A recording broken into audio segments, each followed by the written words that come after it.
Muito boa noite, querido amigo, querida amiga que nos acompanha pela internet, seja qual for o dia, o horário, o caminho que você chegou para assistir esse vídeo. Você é muito bem-vindo. Nós estamos aqui direto da igreja de Barão Geraldo, onde a cada domingo estamos estudando o livro de Daniel, esse livro que tem temas tão importantes e tão relevantes para os momentos que a gente está passando agora, né? Desde a semana passada começamos o primeiro episódio, onde estudamos o capítulo 1, e hoje nós vamos estudar o capítulo 2 do livro de Daniel. E antes da gente abrir a palavra de Deus e estudar sobre esse tema tão importante, tão relevante, o nosso tema geral da nossa série é o livro de Daniel, do passado para o futuro. Livro de Daniel, do passado para o futuro. Muito bem. E antes da gente estudar e começar o tema de hoje, que é um tema muito especial, eu quero convidar você, aí onde você está, para fechar os seus olhos. E nós vamos pedir a bênção de Deus sobre esse estudo. Vamos orar?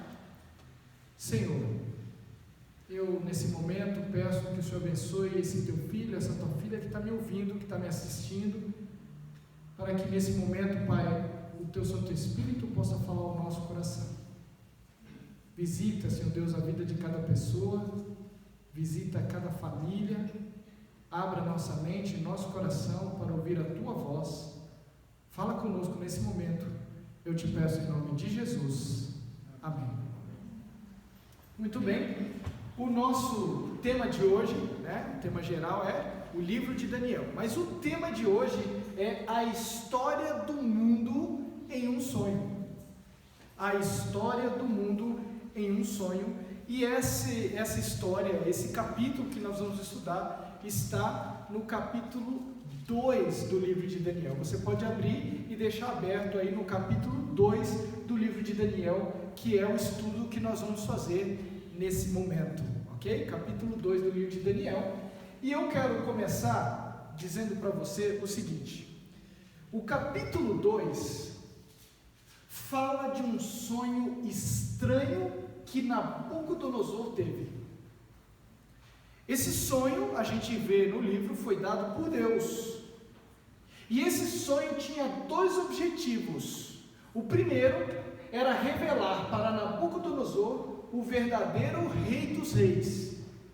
E o segundo era mostrar para ele o reino dos reinos. O objetivo do sonho era mostrar a Nabucodonosor quem era o rei dos reis e qual era o reino dos reinos.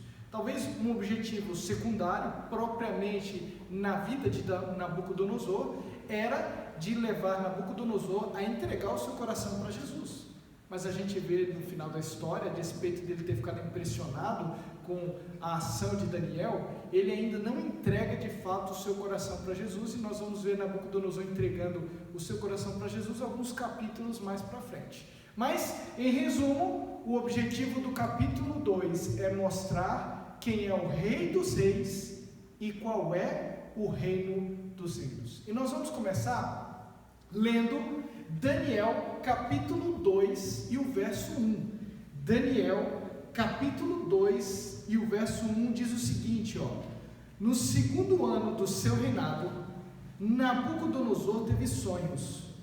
Sua mente ficou tão perturbada que ele não conseguia dormir. Olha que coisa interessante. Nabucodonosor teve sonhos. Não teve um sonho. Ele teve sonhos. É provável que ele tenha sonhado mais de uma vez. Nabucodonosor teve sonhos, mas, como a história afirma logo em seguida, ele se esqueceu. Quando a Bíblia diz que ele se esqueceu do sonho, fica subentendido uma de duas situações. O fato de ele não lembrar mostra que, por um lado, ele pode ter reprimido por entender a gravidade da situação. E daqui a pouco você vai ver por que a despeito de ser um sonho enviado por Deus, ele tinha noção de que o assunto que se tratava o sonho era grave. Ou uma ameaça, de gravidade de uma possível ameaça, ou que Deus o fez esquecer de maneira sobrenatural. Então, ou ele reprimiu porque ele sabia que se tratava de uma grave ameaça, ou Deus fez ele se esquecer justamente para que Daniel pudesse entrar em cena? Bom, a gente avança um pouquinho, e eu não vou ler todos os versos por uma questão de tempo, mas eu quero ler com você o verso 11 e o verso 28. Lá no verso 11 a gente lê o seguinte. Então, antes de eu ler, só vou resumir o que acontece. Nabucodonosor chama os sábios de Babilônia, pede para que eles interpretem o sonho, mas não diz para eles qual é o sonho. E eles, os sábios de Babilônia, eles não têm a resposta para isso. Eles não têm uma resposta. Então o rei fica irado e faz um decreto de morte para todos os sábios de Babilônia. E dentre esses estava Daniel. Quando Daniel é confrontado, então, para que ele também receba o decreto, né? Então Daniel fica sabendo qual é o assunto e pede para o rei, para que ele possa então orar, clamar a Deus, para que possa dar uma resposta para o rei em relação a qual era o sonho que ele tinha sonhado e qual era a interpretação. Agora, com isso em mente, vamos ler aqui o verso 11 e o verso 28, que eu quero pontuar algumas coisas com vocês. O verso 11, a resposta dos sábios de Babilônia. Olha o que eles dizem aqui. O que o rei está pedindo é difícil demais. Ninguém pode revelar isso ao rei senão os deuses, e eles não vivem entre os mortais. Lá no verso 28, nós vamos encontrar o seguinte, olha lá, verso 28. Daniel agora diz para o rei: existe um Deus nos céus que revela mistérios. Ele mostrou ao rei Nabucodonosor o que acontecerá nos últimos dias, o sonho e as visões que passaram por tua mente quando estavas deitado foram os seguintes. Você percebeu aqui a confrontação que eu fiz? Por um lado, os sábios chegam para o rei e dizem: rei, o que o senhor está pedindo, ninguém pode revelar, senão os deuses, e eles não vivem entre os mortais. Na cultura babilônica, não havia interação com a divindade. A divindade não dava satisfação para os seres humanos. Os sacrifícios que eram realizados, muitas vezes era para aplacar a ira da divindade. Então, Daniel, junto com seus amigos, diz a Bíblia no verso 22, eu não li aqui, mas você pode conferir na sua Bíblia, no verso 22, Daniel e seus amigos oram para Deus. E aí nós encontramos então no verso 28, Daniel dizendo que existe um Deus que revela e interage com o ser humano. E esse Deus está no controle da história. Será que eu estou falando para alguém que se sente perdido, angustiado, acha que está tudo fora de controle, acha que Deus se esqueceu? Eu quero dizer para você que há um Deus que ouve a oração, que interage. Há um Deus que revela seus mistérios para seus filhos. É um Deus que ama, é um Deus que quer se relacionar com você. Não é um Deus ausente, é um Deus presente, é um Deus que escreve a história, mas que não quer apenas escrever a história desse mundo, é um Deus que quer escrever a história da sua vida. É um Deus que quer escrever a história da sua vida. Muito bem, do verso 31 ao verso 35, finalmente chegamos ao ponto central do capítulo, que é quando Daniel descreve o sonho de Nabucodonosor.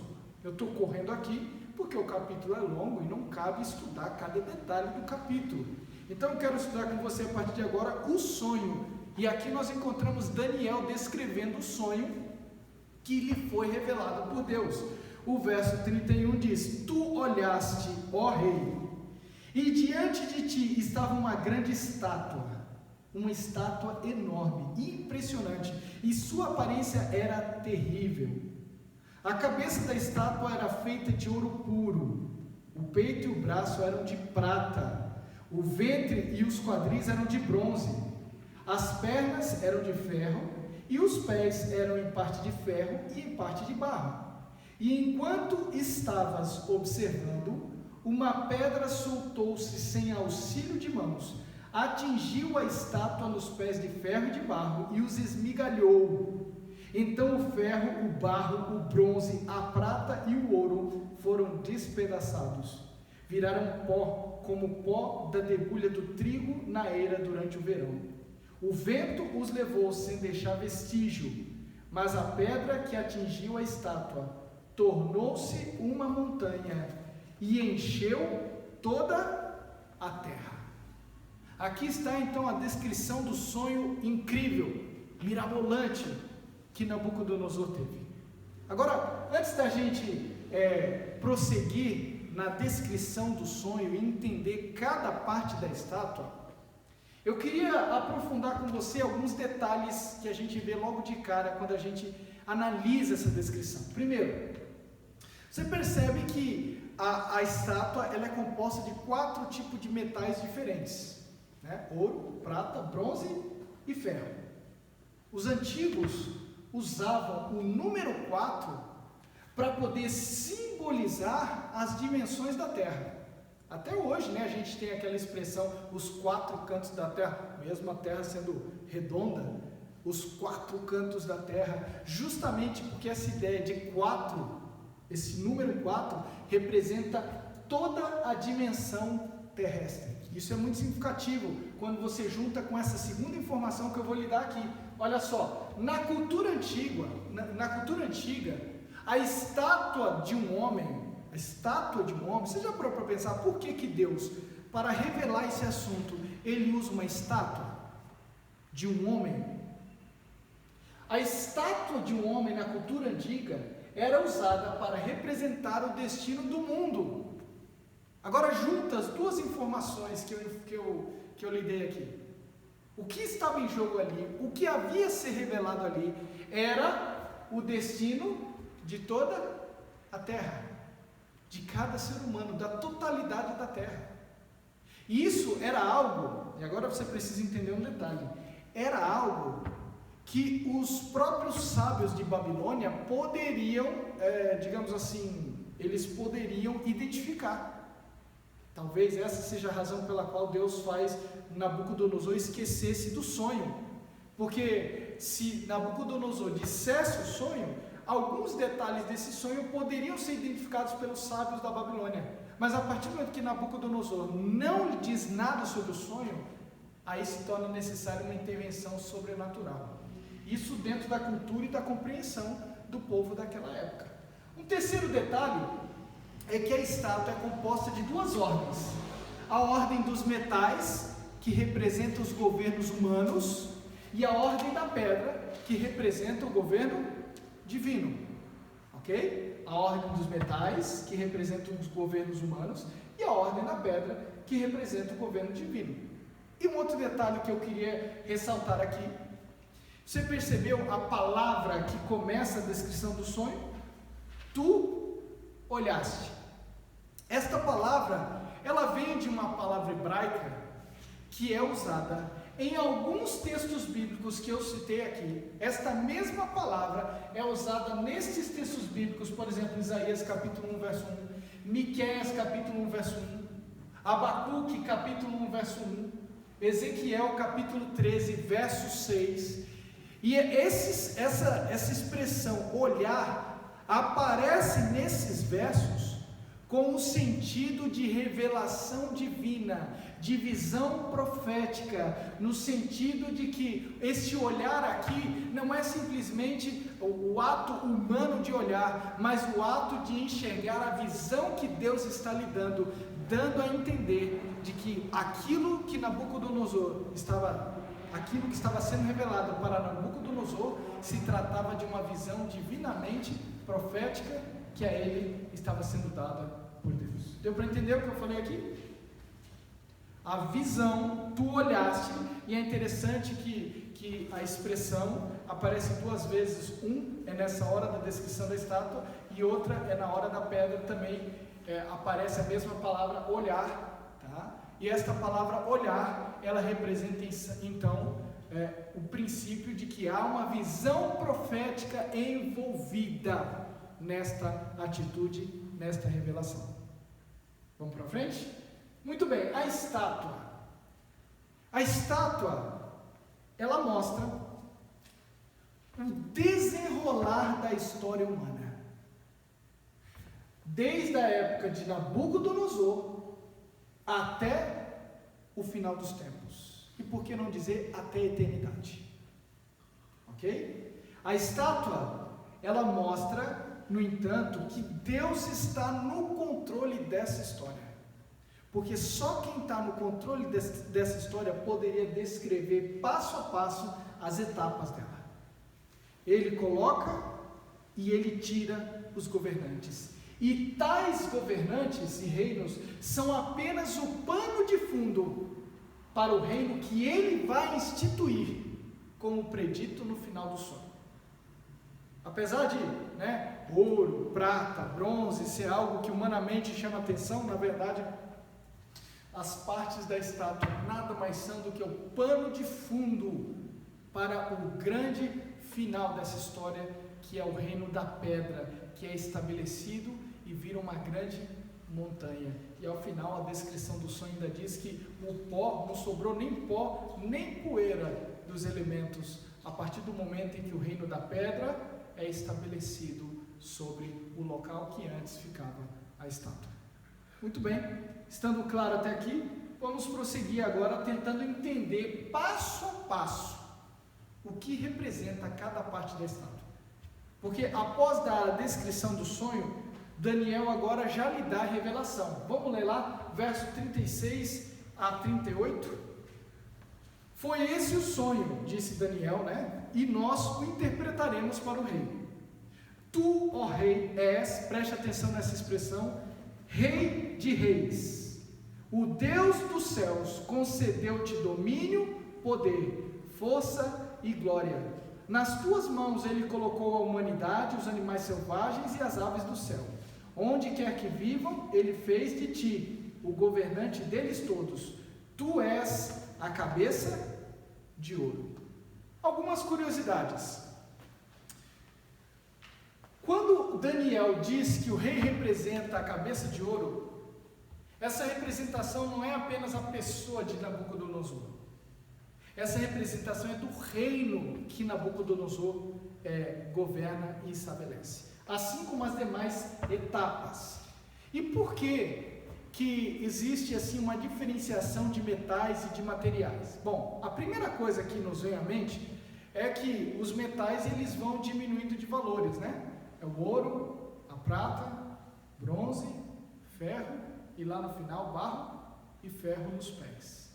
É interessante. Isso dá a ideia, talvez, de que a cada reino que vem existe menos resplendor do que o anterior, mas vai além do que isso.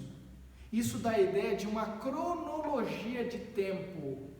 Isso dá uma ideia de continuidade. Agora, por que Babilônia é a cabeça? E por que Babilônia é representada por ouro? Bom, a palavra cabeça em hebraico é a mesma palavra que é definida como começo, princípio. Então, a partir do momento que nós entendemos que a revelação começa a partir do rei Nabucodonosor de Babilônia, entendemos que ele é a cabeça, porque ele é o começo desta revelação, é o começo dessa história. Ok?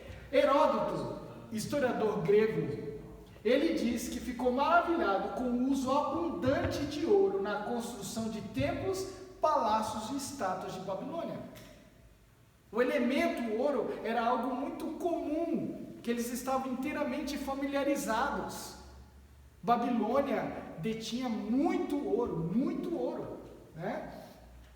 Nabucodonosor, ele é chamado, aqui você entende por que vai além, esta referência de metal vai além, descreve também a natureza do reino que havia. Nabucodonosor, você percebeu que ele é chamado de rei dos reis, ou rei de reis?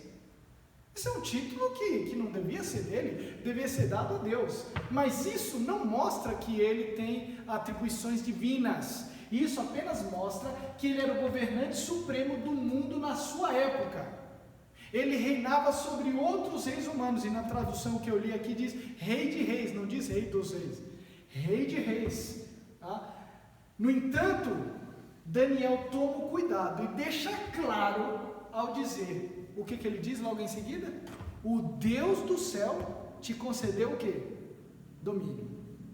O Deus do céu te concedeu autoridade. O Deus do céu te colocou aí. Você é a maior autoridade na terra, mas a sua autoridade foi dada por alguém que tem mais autoridade do que você. O Deus do céu te concedeu autoridade. Agora, esta história, a gente sabe hoje, olhando para trás, que o reinado de Babilônia durou aproximadamente, o domínio mundial de Babilônia durou de 605 a.C. até 539 a.C. Mas, além desses detalhes, uma coisa que logo ficou clara na mente do rei Nabucodonosor e que o sonho previa, era de que o seu reino seria finito. O seu reino um dia chegaria ao fim. Olha que coisa interessante. Então, Daniel é claro ao dizer: Deus te colocou aí, e um dia o seu reino chegará ao fim. Você acha que ele pensava nisso? Ele esperava isso? Não. Na cabeça de Nabucodonosor, Babilônia teria um reinado o quê? Eterno. E agora Daniel vem e lhe diz, até um tempo relativamente curto de domínio, de pouco mais de 60 anos, e Daniel lhe diz assim: o teu reino será finito, porque depois de ti vai se levantar outro reino. E aí nós chegamos à segunda parte do sonho. E a segunda parte do sonho, vamos ler o verso 39, primeira parte. Verso 39, primeira parte, é assim que Daniel descreve, olha lá: depois de ti surgirá um outro reino inferior ao teu. Talvez na época era impossível de se prever, mas hoje que nós estamos do lado de cada história, nós podemos olhar para trás e saber como é que foi que o reino de Babilônia caiu. E o reino de Babilônia caiu através da junção dos medos com os persas. Isso aconteceu no ano 539 a.C. E o reinado dos medos e persas durou até o ano de 331. E aqui surge uma pergunta. A descrição bíblica diz que o próximo seria inferior. No entanto, eu fiz uma contabilização rápida aí, você viu, o reino de Babilônia teve pouco mais de 60 anos de duração. E o dos medos e persas, nós estamos falando de quantos anos? 200 anos. Heródoto, o mesmo historiador grego, ele dizia que os sátrapas, vamos tentar entender a referência à prata aqui primeiro, antes de eu explicar esse detalhe histórico. Porque que apesar de ter durado mais, o reino medo-persa foi inferior de Babilônia. Então, primeiro, Heródoto dizia que os sátrapas, que eram as autoridades locais, regionais, como se fosse talvez espécie de governadores, prefeitos no nosso tempo, os sátrapas, eles tinham que pagar o tributo imposto sobre ele com prata. O valor do padrão monetário persa era a prata. Prata também era uma referência à sua prosperidade. Referência à sua prosperidade. Até hoje, a expressão prata muitas vezes é usada para poder identificar o quê? Dinheiro, né? Muitas vezes é usado para identificar dinheiro. Gente, apesar, e agora a explicação, por que o reino era inferior a despeito de ter durado mais do que Babilônia? Apesar da larga abrangência geográfica dos medos e persas, apesar das suas fronteiras geográficas serem muito amplas, culturalmente eles foram inferiores aos babilônicos. E aqui eu vou dizer uma coisa para você. O reino militar, ele tem uma ampla abrangência, mas a influência cultural, ela é muito mais forte e duradoura. Você tem alguma dúvida disso? Olhe, por exemplo, para a cultura grega, que até hoje influencia o mundo que a gente vive. A abrangência cultural, ela é muito mais ampla do que a abrangência militar. A abrangência militar pode durar um certo tempo, a partir do momento que você é conquistado, deixa de ter influência. Mas a influência cultural, você percebe que ela tem o quê? Uma longa continuidade. Muito bem, chegamos então ao terceiro reino. O terceiro reino agora é o mesmo verso 39, só que a última parte. Em seguida surgirá um terceiro reino, reino de bronze, que governará toda a terra. Bom, sabemos que quem vem depois da Medo-Pérsia são os gregos, né? No ano 331, e o seu reinado dura até 168 a.C. Aqui entra um personagem histórico muito conhecido, que é Alexandre o Grande. Ele é aquele que eleva a Grécia a um poderio amplo, a um alcance amplo, tá? Mas por que eles são representados pelo bronze? Então olha lá, o bronze era uma especialidade grega. Armaduras, capacetes, escudos, até mesmo em armas. E o bronze representava para os gregos o poder conquistador. Você sabe que os gregos eles tiveram um amplo domínio e eles conquistaram o mundo muito rápido, né? Você vê que Alexandre o Grande morreu relativamente cedo, 30 e alguma coisa, bem no comecinho dos 30 anos, Alexandre o Grande morreu, e o seu período de domínio foi muito curto de Alexandre o Grande. Então você perceba que a sua capacidade de conquistar era enorme. Agora, gente, você viu o que o texto diz ali?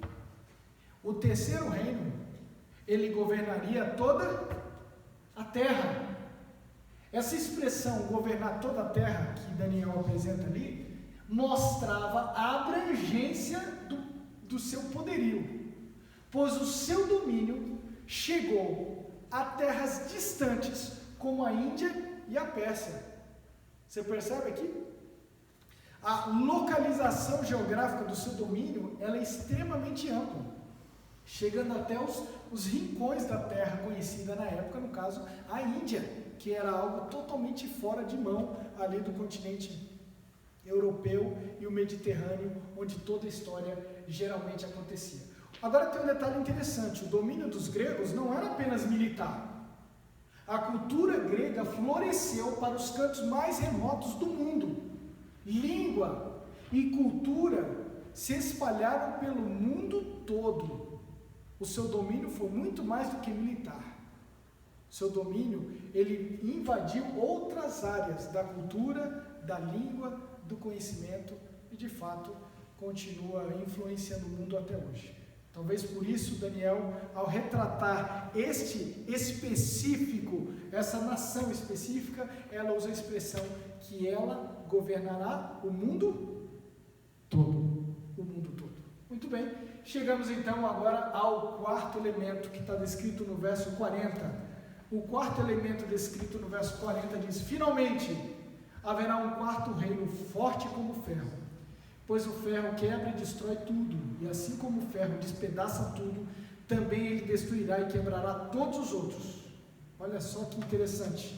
O quarto reino é o reino representado por Roma. Roma domina do ano 168 a.C. até o ano 476 depois de Cristo, ou seja, estamos falando de um reinado de aproximadamente 500 anos. É o poderio que mais tempo permanece no poder. O ferro, ele está presente nas armas e armaduras romanas, mas além do material em si, este ferro representa a firmeza, porque Roma era uma nação, conforme descrito aqui, que iria vir quebrar tudo e despedaçar tudo. Olhando pelos capítulos da história, por exemplo, na política de represália na Gália, na destruição de Cartago, na supressão dos druidas e no cerco de Jerusalém, nós encontramos exemplos do poder esmagador de Roma. O poder esmagador dos romanos, retratado aqui como ferro. Ferro também denota longevidade. O ferro também é uma descrição de longevidade. E aí, o que eu falei antes, o poderio romano, ele dura aproximadamente 500 anos. 500 anos. Bom, tá claro até aqui? Espero que você esteja compreendendo. Mas vamos avançar mais um pouquinho agora. Nós vamos para o verso 41 até o verso 43. E perceba que ao descrever os reinos, Daniel, ele passa meio resumidamente. Mas quando ele vai retratar o último reino, o mais importante, talvez o ponto principal do sonho, Daniel agora gasta um pouco mais de palavras. E aqui eu leio o verso 41 até o verso 43 para mostrar para você o último reino que é retratado humano, dentro do bloco do reino humano. Nós estamos falando do bloco da pedra.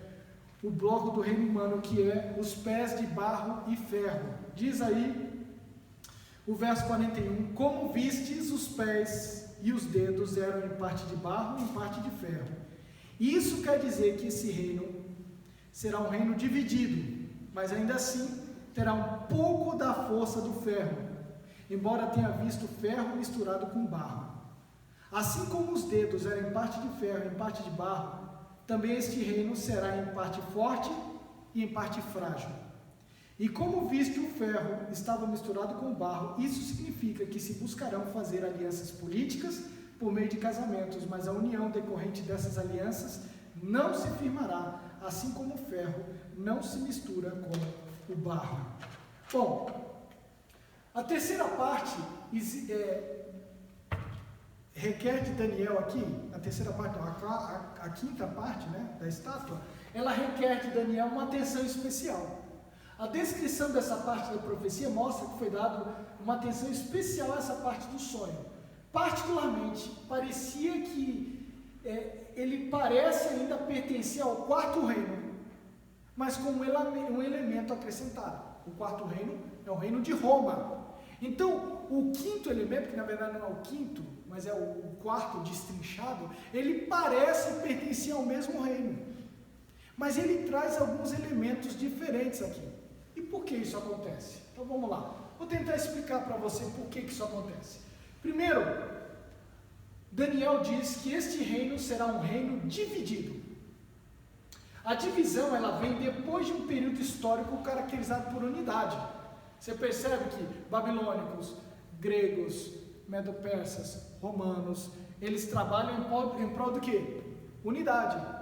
E após esse período de nações dominando o mundo de maneira unificada, vem agora então um império caracterizado por quê? Diversidade, separação.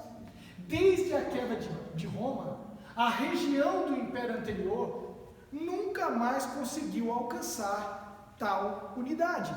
Desde o momento que Roma caiu, nunca mais foi governado sob um poder só. Segunda característica, Daniel diz que o reino seria em parte forte e em parte o quê? Frágil. A composição do reino agora, ela é totalmente heterogênea. Aqui eu estou mostrando para você a composição do antigo reinado do poder romano. A composição agora ela é completamente heterogênea. E o território ele é composto por nações ricas e nações o quê? Pobres. Por um lado será forte, por outro será fraco. Então você percebe que essa descrição de ferro e barro, ela tem vários significados. Então, primeiro, que eles estão divididos e não se misturam. Segundo, assim como o ferro é forte e o barro é fraco, existe essa concepção de que existem nações que são fortes, existem nações que são fracas. E a terceira característica, que eu queria que você entendesse, para a gente entender a terceira característica da junção, da tentativa de união, você precisa entender um elemento aqui. A expressão que aqui na Bíblia aparece como descrevendo o elemento que está no pé junto com o ferro, que é traduzido como barro, é a mesma expressão que é usada em outros elementos bíblicos para falar do barro do oleiro. Por exemplo, Isaías 64, verso 8. Ok? Então, o mesmo barro que é colocado no pé aqui, é o barro que é usado em outras expressões na Bíblia para dar um sentido de religiosidade. Existe uma conotação religiosa. Esta expressão do barro é uma clara referência ao aspecto criativo de Deus, o que sugere que este barro aponte não para um poder civil, mas sim para um poder religioso.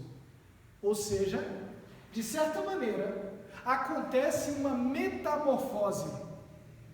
As pernas representam o poder civil de Roma, que no final do seu período se transforma, se metamorfoseia do poder secular para o poder religioso, ainda assim misturado com o poder civil. Afinal, a própria descrição da Bíblia diz que há alguma concepção, alguma continuidade do ferro.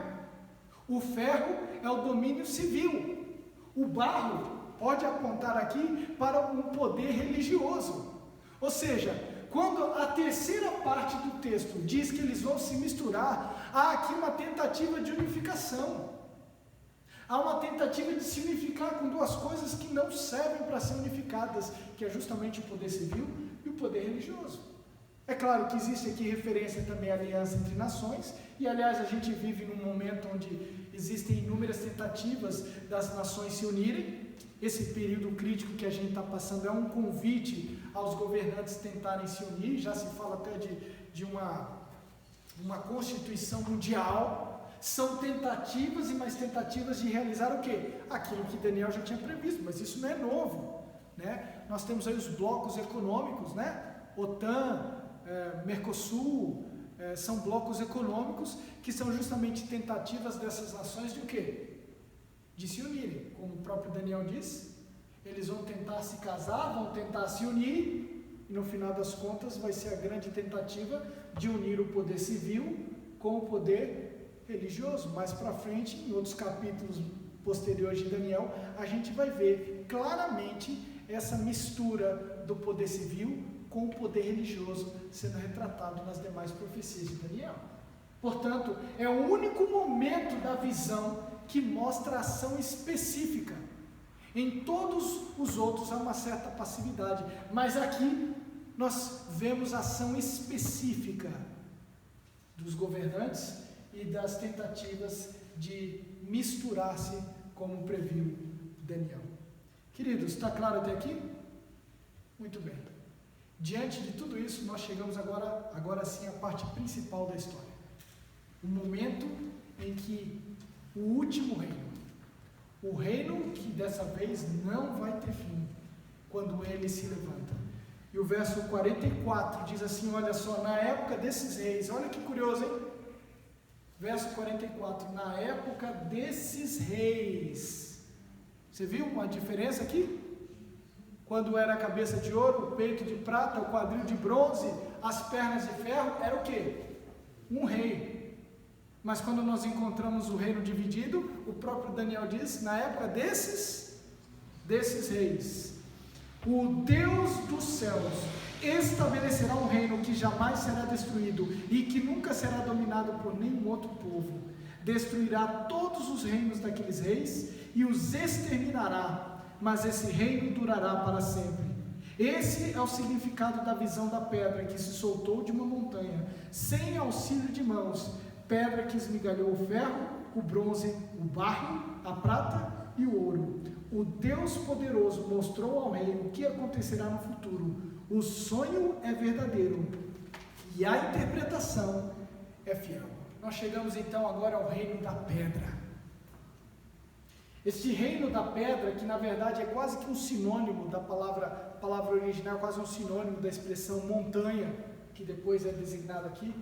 Mas esse reino da pedra nos faz fazer uma comparação interessante. Existem em outros lugares da Bíblia várias referências à pedra. Pedra, por exemplo, era o material usado para fazer o altar de sacrifício ao Senhor. Pedra, por exemplo, era para fazer monumentos em honra e homenagem ao Senhor. Pedra foi o material que Deus solicitou a Moisés para escrever o quê? As tábuas da sua lei. E pedra foi a base de sustentação na qual foi construído o templo. Você percebe aqui que a pedra, ela é uma referência, um símbolo, sempre é uma referência, um símbolo da dimensão divina e por extensão o próprio Deus.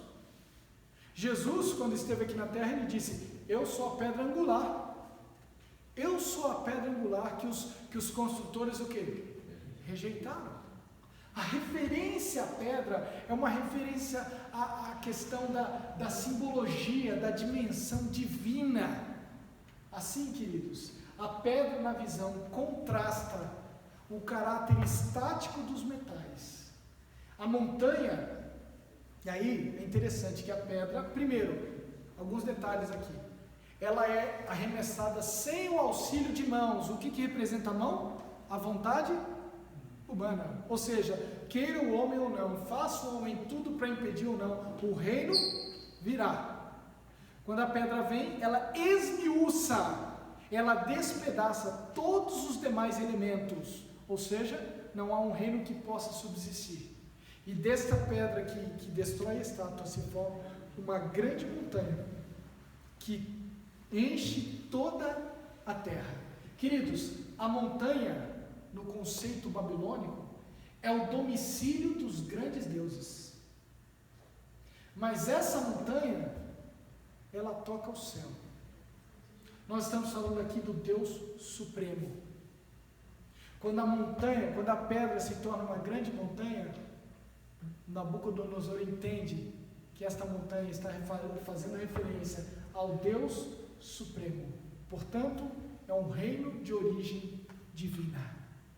É um reino de origem divina. E aí, queridos, todos os reinos dessa terra são esmiuçados pelo reino que jamais terá fim. Todos os reinos dessa terra, eles são esmiuçados pelo reino que jamais terá fim. Algumas lições que a gente tira desse capítulo.